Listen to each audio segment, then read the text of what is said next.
welcome back, friends and listeners. Welcome to the Be Fabbo Podcast. Today, I want to really explore a vital aspect, I think, of entrepreneurship that transcends more than the pursuit of profits. You've heard me say, and I will always say, that we didn't just start a business to make money, but we started a business to make an impact, or at least we should have. And that I believe that many of us strive to define success by chasing profits. We think that the more money we have in the bank, or the more successful the dollar signs give us, or the more success dollar signs bring us, the more successful we are in the eyes of others, and maybe even ourselves. But there is so much more to that. How about finding solutions to serve our clients and our teams and our families and our communities? That is one of the privileges that we get to do with our gifts. We share our gifts because we have talents and gifts that can help solve problems. Whatever niche or whatever industry you're in, your gifts and your talents are able to solve a problem or bring about a change, right? That's when things that our gifts can do. We're better able to serve those around us when we are using our gifts to the fullest potential.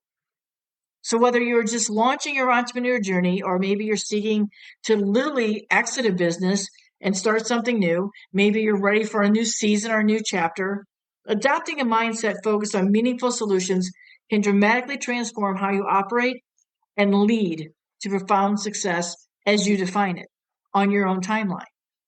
So today I want to dive a little bit into how cultivating this mindset, coupled with your passion and your enthusiasm and that killer instinct that you have, that can potentially address larger social issues and social challenges, and demonstrating the powerful impact that entrepreneurship, when guided by genuine care and strategic thinking, will help you embrace all that is about you. All the fabbo that you are will help you serve a greater audience, serve from a place of the heart, and serve to make an impact.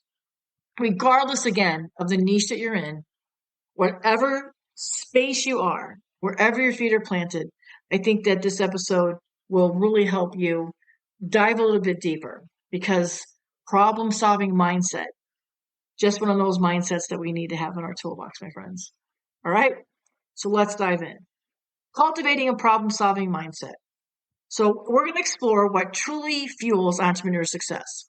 And I do believe that's a robust problem-solving mindset. Because in order to succeed by any definition, you have to be able to have the mindset of the I can do it, I will do it, I will succeed at this, and I'm going to give it every ounce of my enthusiasm. I'm going to give it everything that I have. You believe in yourself and your talents so boldly. Now, this isn't just about tackling everyday business issues, because, my gosh, the episode would be never ending, and I really strive to keep these 30 minutes or less for y'all, right?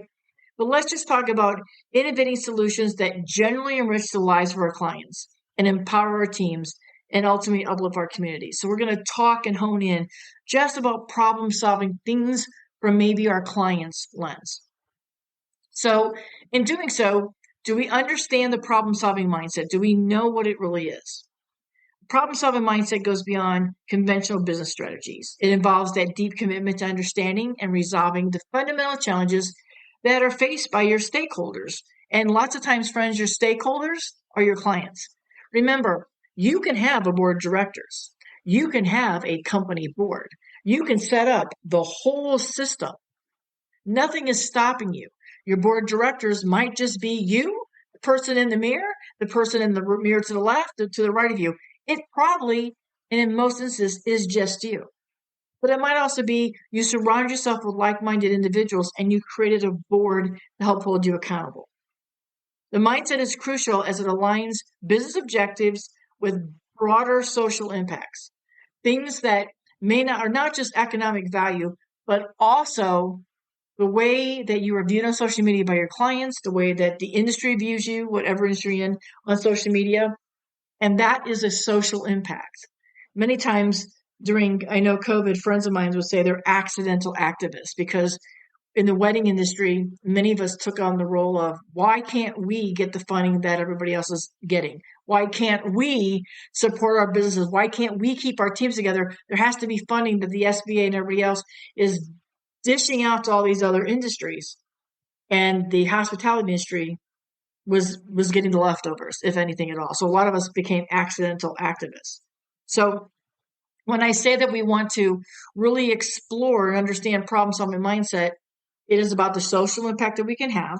It's about creating the economic value.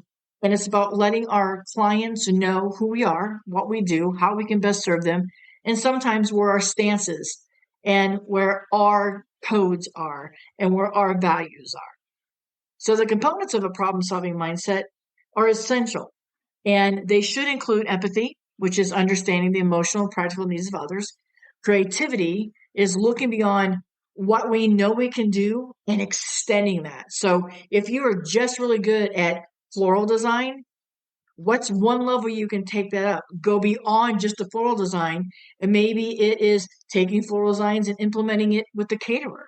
Maybe you're a real estate person. We have some real estate people that are fans of the show and listen in. So thank you for being here, real estate people. But they talk about how they were really good at sales, but had no idea how to stage something. So they were creative and they went beyond, how can I stage this house? Who can I come in?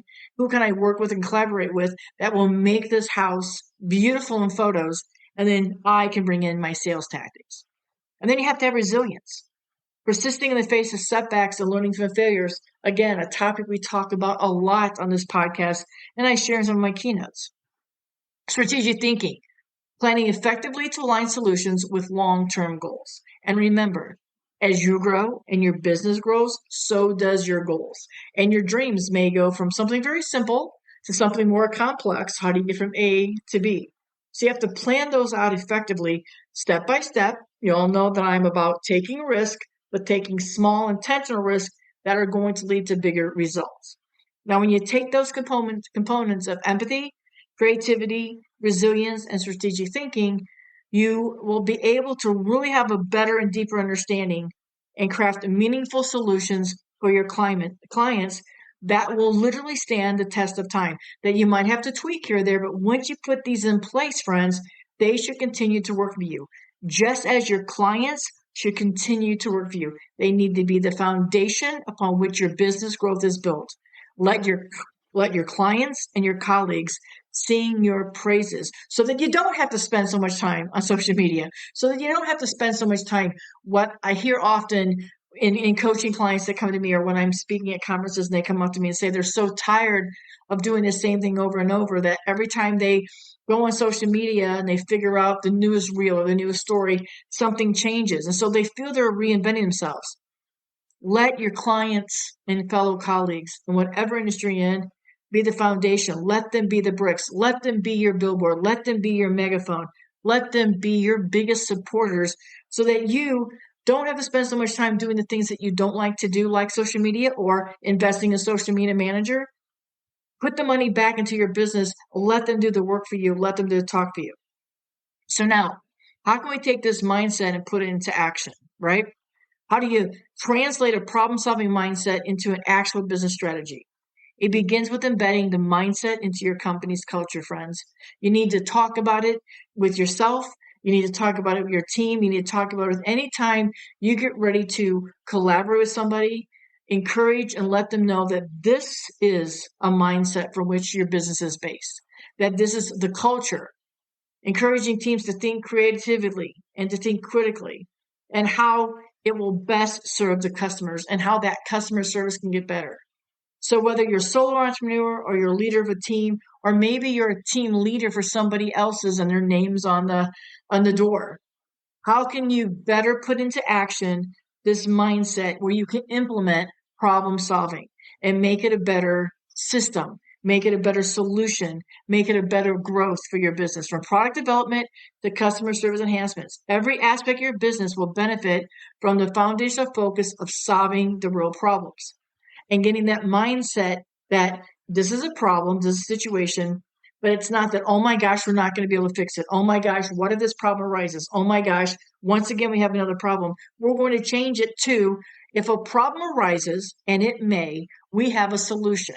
But when the problem arises, it's not the end of the world, because we are confident in our systems, we are confident in our services, and we are confident in our gifts that we are going to be able to problem solve, right? I'm going to give you a case study here. There was a story of a tech startup, and I heard this story, and I really wish I could remember the gentleman's name, but he shared it from the stage at one of the conferences I was at for one of the sports mindsets, and it was about a farmer, and he had developed this grain, and it was going to help speed things up along the way. But what he did was the grain itself was something that you could grow, and any farmer was doing it. But what he came up with was how to do real-time data on this grain and the time that it took and all the sources that it took. So he came up with a way to really hone in and price.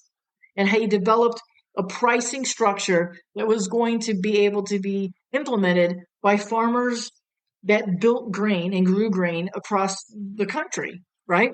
The founder, he was motivated by all the difficulties that he had of not having the right kind of water, or not having a way to water the crops, or not have a way to get the crops from point A to point B. It was all these other things that were going into it, and people were not including it into pricing. So he really got motivated by all these steps of the end result. So we are not getting the right amount of money, and we are not getting the right amount we're not charging enough, basically, right? Let's put it into terms we all understand. So he used his problem-solving mindset, create a tool that significantly impacted the stability of the farming community and the grain growers. And he came up with a way to price quickly and effectively all the steps so that when he showed the price, he was able to see the cost versus the price they needed to charge. And that is something we can do in any business. And this would just have to be a business conference that I was speaking at, and he was one of the speakers. And he stumbled upon talking like this because a lot of us were like, well, what does it have to do with grain? What does our business, we're entrepreneurs, what does it have to do with grain? And what is grain about? And it goes down to the pricing structure. We forget that so many things are in place for our, pricing. The insurance that we pay on our building or even at home, the electricity that's on at the shop or even at home, the driving to work and from work.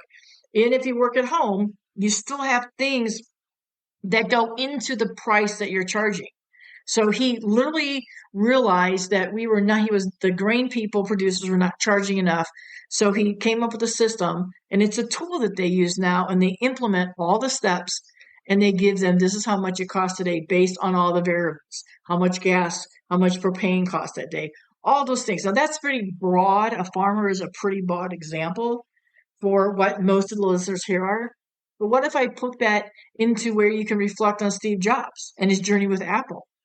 He didn't just start with the ambition to be the wealthiest man in the world, and at the time to be one of the richest and more powerful men in the world. He started with a personal need. He could not afford a computer, and he recognized that this was a common problem for a lot of people. They could not afford a computer. The ones that were out there that were made by other companies just were not reachable or attainable for somebody like him and others that were hardworking people that needed a computer. So he couldn't afford it. So with him recognizing that this was a problem, he set out to create an affordable solution. So his initial focus on solving a relatable issue laid the groundwork for Apple's future innovations, right? So if you know there is an issue and you have the mindset to, how can I come up with the problem-solving mindset? How can I come up? What are our customers struggling with that I can come up with? How can I make that a seamless transition, or at least a less friction from getting them to book us and write us a check?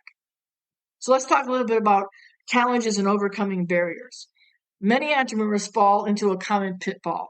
They face several barriers of maintaining the problem mindset because they don't see a way to solve a problem. They think it's too big. They're thinking in big chunks. They're not breaking these down into smaller problem-solving solutions. Think about short-term profit focus. Lots of times we fall into this pitfall because we lose sight of the long-term impacts. It's a pitfall as entrepreneurs, whatever niche you're in.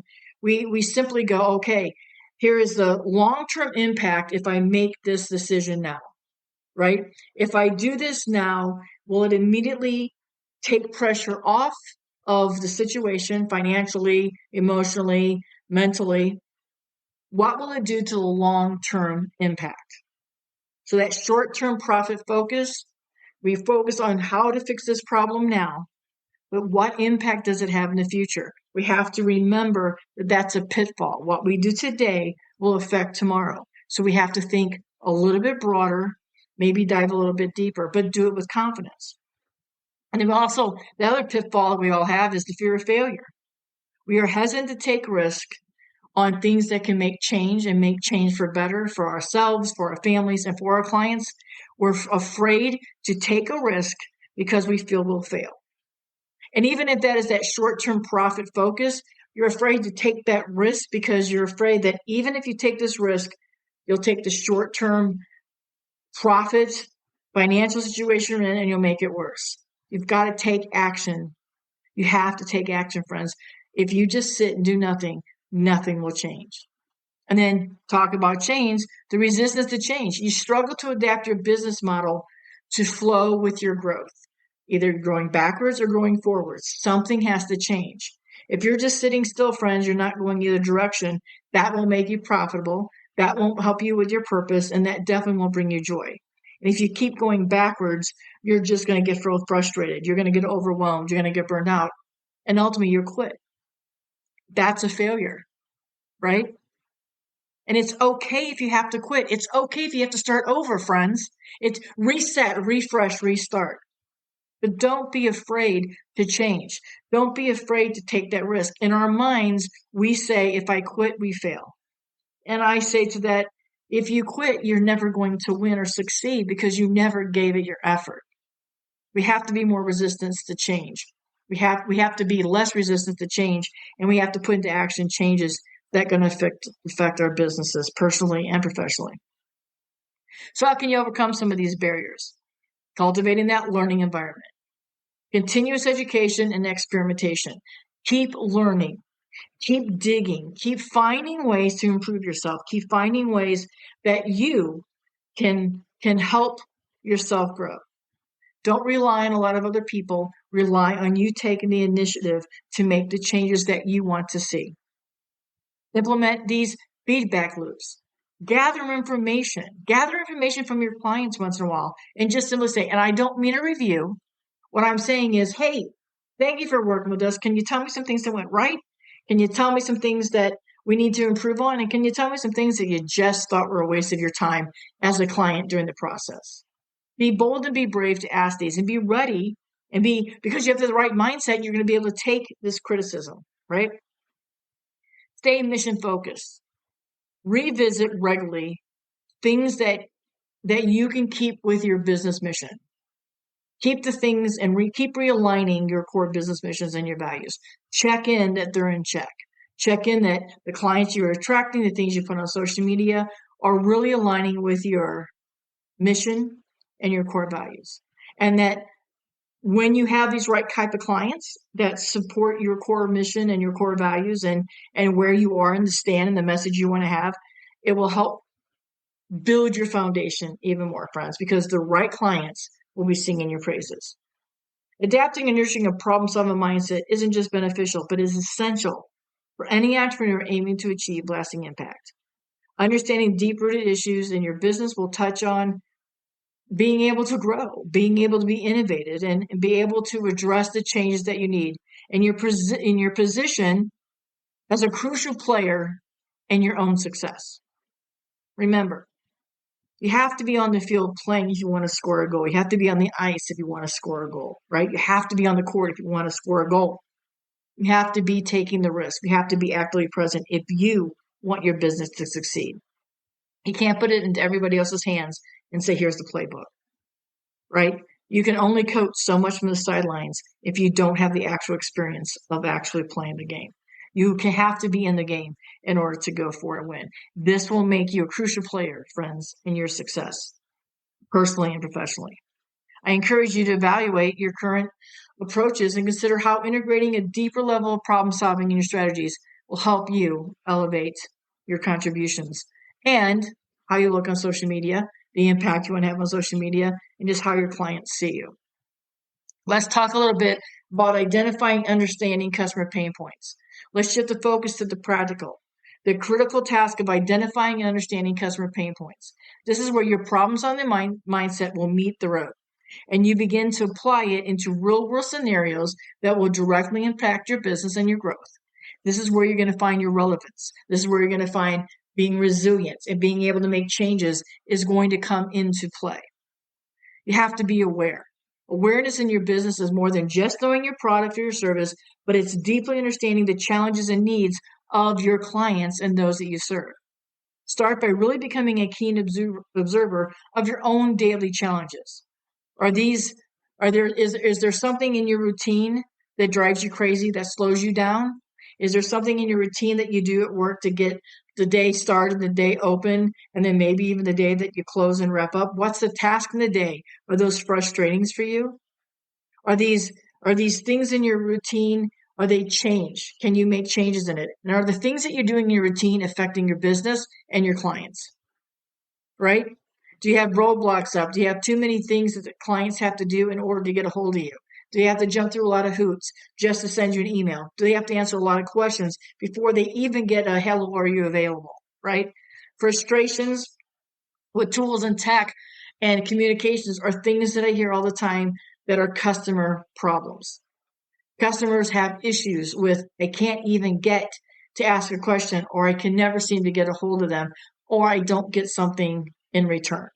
I'm not getting a reply. And we're not talking about ghosting here. We're just talking about initially being able to meet with you. So some observations, exercises that you can do. Engage in daily exercises that really will help sharpen your routine. Take a real hard look. How do you get frustrated when you go to a restaurant and have to wait 20 minutes? How do you get frustrated if you just want to know how much something costs and you can't find it? I just want to know if they have availability. How do I get a hold of them? Where's their email? Where's their phone? Think about the things that you do every day that drive you crazy as a client, and try to remove those obstacles from your own business. So get in the habit of these daily exercises and then implementing them. Also, I'm going to talk to you about keeping a journal. Write down the things that are annoying to you. Write down things that you know you can change. Write down the problems so that you can talk and think out loud about the solutions. Or write down the problems your clients are having. Write down the problems you had as a client. And then start developing solutions to fix them. Walk through your customer service experience routinely. Do it by yourself, do it with your team. Go ahead and fill out the forms and email it to you. See what the process looks like from their side of the screen. And identify any pain points that you see. And if they're bothering you, friends, I guarantee you they're buying your clients. Day in the life of research with a variety of customers and see firsthand what challenges are they facing. What is it like to be a nurse? Maybe wanting to reach out to you. Perhaps a nurse is planning a wedding and she works the night shift and then she sleeps in the daytime. Well, you're so busy in the daytime, she can't get an appointment with you because you only have evening appointments. What if it's somebody who is, overseas, deployed, and they want to be trying to plan a wedding and they're on a different time zone? Think about some of the barriers and boundaries that you have up that might be able to be flexed, that can be adapted when you sit back and look at it in the day of the life from that client's perspective. That every problem is worth solving from a business standpoint.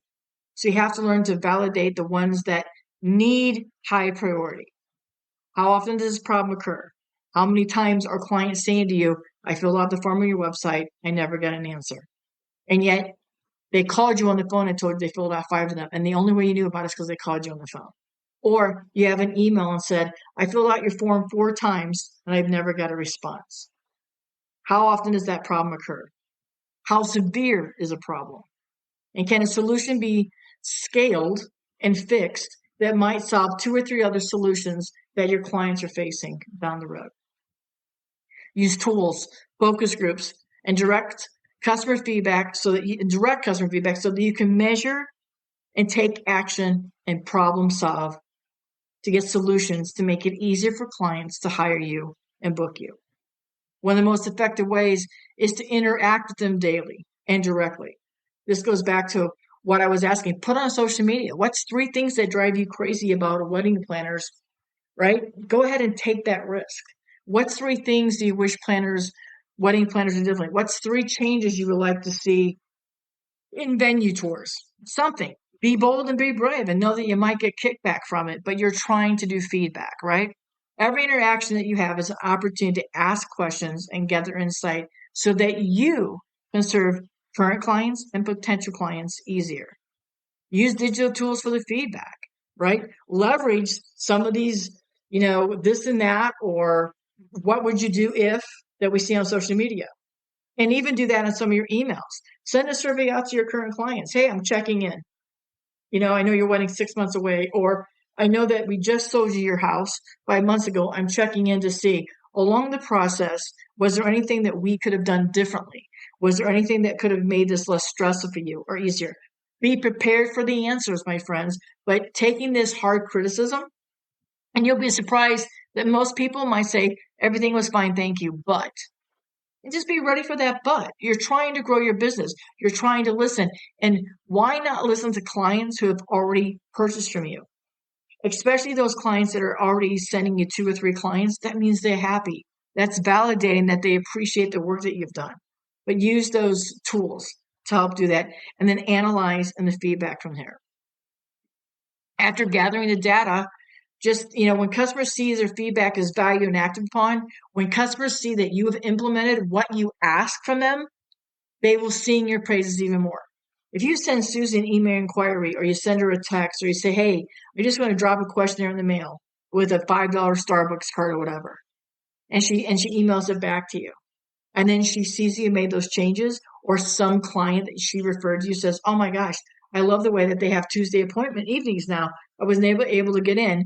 And Susie knows that she was one that said, maybe just pick one night to have evening appointments. Okay? Use this information. Identify and understand customers' pain points is not just about finding problems to solve.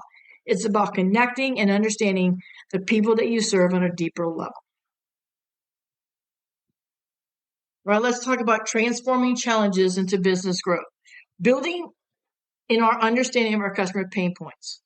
And if you really dive deep and you look and you take the feedback, it will transform the challenges that they listed for you, the challenges that they're telling you that they have, and even the challenges that you may have with other areas of your business yourself.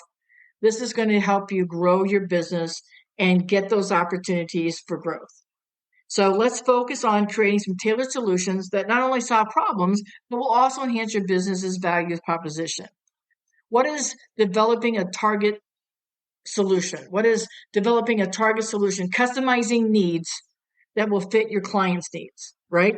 Customizing solutions and needs that you have, meaning you need to have the answers to these questions in order to better serve potential clients. In order for you to give a price point out, you need to know a few things. So how can you customize a questionnaire or customize a form or something that will get you the answers that you need, but also not drive your clients crazy? So develop a customized solution that will address these pain points and identify the research. You might even have to go for it to say, I know this is hard for you to answer, but how many guests are you having at the wedding? I need a ballpark, and I need it within 50, right? Not can give me a number 1 to 500 and they say 250, but we might have 400. Narrow it down and give them less frustration at the beginning. When they're frustrated now, it will still be less frustration now than at the end when you might have to come back and say, hey, I need more money, right? So initiate trying to meet them where they are now to get the best information and the most information currently so you can serve and book the job and then continue to offer exceptional service along the way so there's no surprises, right? So take that basic vision of your product or service and then refine it based on some of this customer feedback that you were getting. Now you can take that questionnaire out, and now you can take that questionnaire. It will always need tweaking, friends, because let's face it, the clauses in our contracts are because somebody did something on an event or somebody did something at a job. Hence, we have these new clauses, right, in our contracts. So take the information that you've gotten on the feedback, and now you're going to implement that in a new form, and then let this begin to adapt and quickly, marinate. And soon you will really come up with almost a solution on a questionnaire, client forms, client solutions, right? You're going to get really close to having a really, what's the word I'm looking for? Cohesive, not perfect, but cohesive that only needs a few tweaks along the way. And then offer them, right? Offer these, so offer practical steps for your small business to implement. Also, put steps in place with questionnaires so that other colleagues and other people can collaborate you without requiring a ton of extra resources, right? So if you need a client, if you have a colleague that you want to collaborate with, get to the point, but don't ask them to give you a whole bunch of other things. Gather a bunch of resources just to see if you're a good fit. Hone in your questions, get your forms right, and then you can start that process of working and collaborating. Because again, colleagues that work with you will also be your biggest supporters when they know the process of working with you and the actual working with you and the results. It's that whole system from beginning to the end, right? So don't make things so hard for clients and colleagues to have to go gather a bunch of extensive resources just to answer a few yes or no questions, right? And then get that feedback, get that client feedback system in place. Set up the systems to gather ongoing feedback from your clients. And if you have an email system, some of the other email gurus that we all know might be able to help you write an email that goes out every 3 months, a 3-month checkup. Hey, I'm checking in. I know we're X amount of time from your wedding, but this is how things are going so far. How's the process feel to you? Right? And you're not saying, where did we fail? You're simply saying, I'm working on this. You're simply saying, along this process, this is what we're doing. Give us some highs. Give us your honest feedback. We're always looking to improve, right? Because earning your trust is how we build our business and how our business grows. Because when you trust us and we deliver the extraordinary event, or we deliver the extraordinary house, or we deliver the extraordinary coaching system, or we deliver the experience of a lifetime for you that you have put together and spent a lot of money to do, we grow our business by earning your trust and getting the results that you want. And then leverage these, friends. Utilize this positive feedback as testimonials. And it doesn't always have to be, they were so perfect. Let me explain to you and tell you the power in, they were so easy to work with. I loved working with them from the first call to the last call. This is what happened with them. Talk a little bit about how the experience was working with you, not the result of your service. This is an extension of your service, friends. What was it like to work with you from beginning to the end? Whatever niche, whatever industry you're in, they initially had to find you, then they initially had to call you, then they had to book you, then you work with them, then you got the final paycheck, and then you can ask for that amazing testimonial at the end. Show potential clients how your solutions have effectively addressed similar challenges, boosting your credibility and attracting new clients and new right fit clients to you because they're going to see. Bobbi was very detail oriented. Every time I had a question, she gave me 5 key points. Susie was so amazing to work with. Susie gave me everything I asked for and then always gave me just a little bit more. She knew the question I was going to ask next and supplied the answer, right? And even if I would have appreciated a little more longer detailed descriptions other than a yes and no, but I at least got a reply, right? Talk about those, leverage those. I'm going to give you a case study here. Sarah, who's one of my clients, she's a wedding planner and she's in Charleston, South Carolina. And I want to show you how Sarah transformed significantly a challenge in her business, and she turned into a thriving opportunity that not has only boosted her company's growth, but dramatically enhanced her client satisfaction and her client experience with her company. She identified the challenge. One of the challenges that Sarah noticed was that so many couples were coming to Charleston and were overwhelmed with trying to search for their own vendors and trying to coordinate traveling into Charleston, South Carolina from somewhere else and being able to meet with everybody and having to get to all the places. So Sarah saw that this was just really bringing a lot of stress on emails and in inquiries. Before Sarah even booked a couple, she was hearing, I'm having such a hard time trying to gather everybody together. I'm going to be on this day, on this day. We're meeting with so-and-so and so-and-so and so-and-so, and we're going to look at this venue. Are you available? and they could never get everybody on the same page. So she knew that she had to do something about this because she was like, I see the dissatisfaction, and she saw the increased anxiety among her clients. So when she saw this, she knew there was an opportunity to enhance the client experience. So she, using her, problem-solving mindset that she has developed, she did a comprehensive vendor list, meaning here's people that she worked for, here's people that she worked with, and here's people that she wanted to work with moving forward. And she got a list of 5 to 10. Not a preferred vendor list, friends, but just a list of people that worked in the most areas that Sarah worked in. Right? But she had already worked with them. She wasn't promising them anything. She wasn't promising they were going to be on a list. She wasn't doing anything, kicking back or giving a percentage. She just created a list, right? And she curated this list from florists to caterers to photographers and bands. And she said, this is the list that I'm going to do. When clients come from out of town, if you're on this list and a client comes out of town and I have not been booked as the planner yet, but they're interested in me, I want to gather all of us in one location. And so she chose the venue. So when a client reached out and said they were thinking about going to this venue, or we have already booked this venue, then Sarah reached out to this list and made sure, are you available on this day? And those that were available on this day, Sarah went to the venue or the venue they were looking at or the venue they booked, which really worked wonderfully for Sarah. And we created this list and we created a process. So in working with Sarah and her enthusiasm, we were able to set up this system that every time somebody reached out to her, when a client reached out, Sarah reached out immediately to email 3 bands, 3 floors, whatever. And if they were available for the date, we narrowed that down from there. Then Sarah says, from 11 to 3, we're going to be at this venue, and I would like you to set up. So the clients were sitting at one location, and all the vendors that were available for the day that Sarah already had, really streamlined and really vented and kind of knew from questionnaires that Sarah had set up, asking the right questions to get the answer that she needed without being too salesy. She was able to implement streamlining this planning process, and vendors were getting booked.